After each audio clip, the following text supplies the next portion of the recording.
Good morning, students. Today our topic is class 12th political science, chapter number 6 भक्ति सूफी परंपराएं, धार्मिक विश्वासों में बदलाव और सिरधा ग्रंथ, जिसमें मैंने आपको कुछ ये जो आपको कीवर्ड टाइप में दे रखे थे मैं आपको कल क्लियर करा चुकी थी।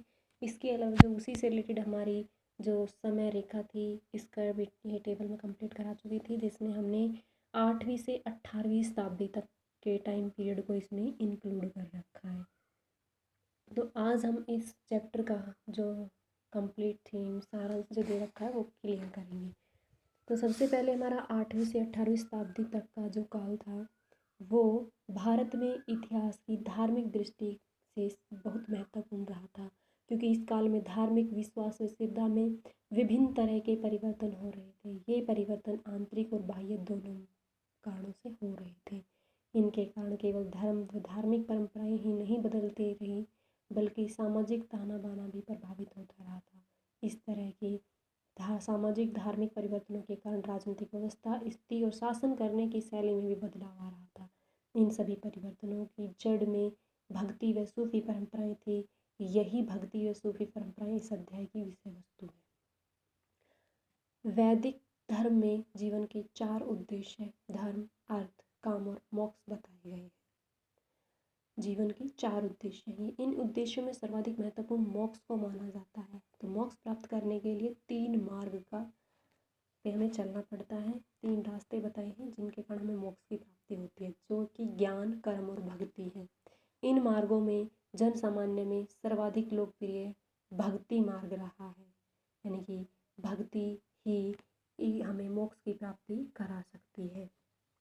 मध्यकाल में तो इसे भक्ति आंदोलन के नाम से भी जाना जाता था, परंतु ध्यान योग्य पहलू यह है कि मध्यकाल में तो इन परंपराओं को शिखर काल था।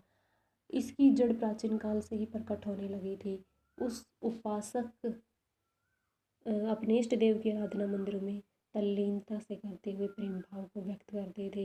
ये उपासक विभिन्न तरह की रचनाओं को गाते हुए श्रद्धा व्यक्त करते थे। इस तरह के भाव वैष्णव और शैव दोनों संप्रदायों के लिए अभिव्यक्त करते थे।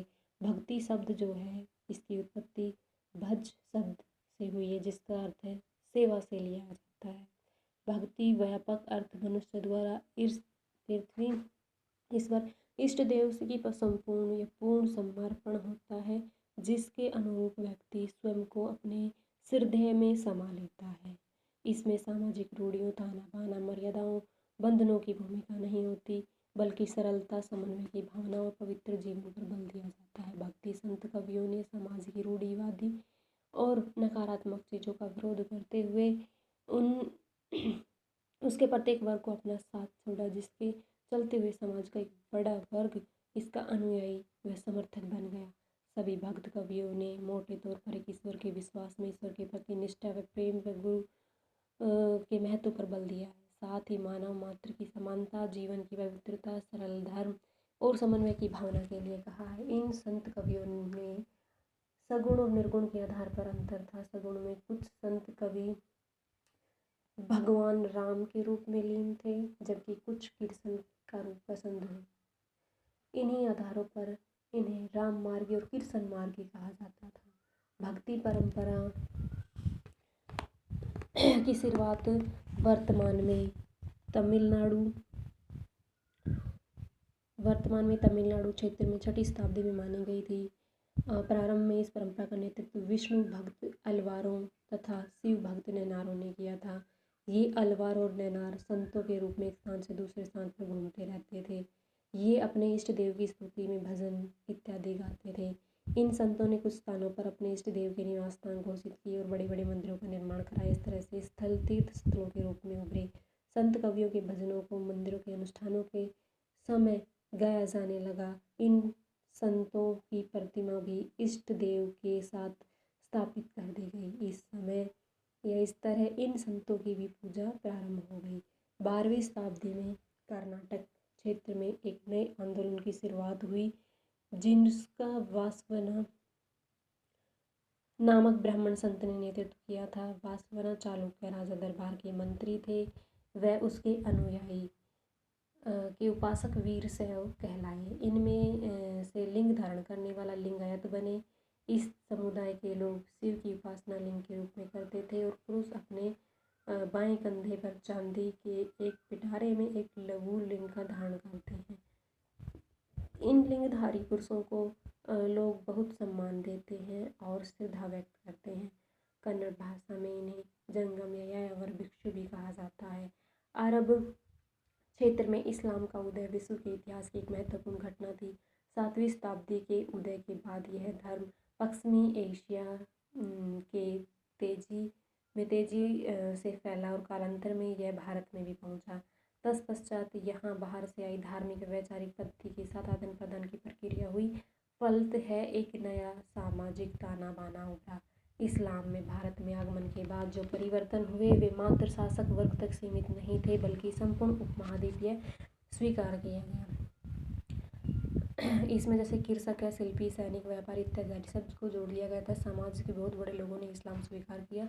उन्होंने अपनी जीवन शैली और परंपराओं को पूरी तरह से परित्याग नहीं किया था। इसीलिए इस्लाम की आधार स्तंभ 5 बातें स्वीकार कर ली गई थी।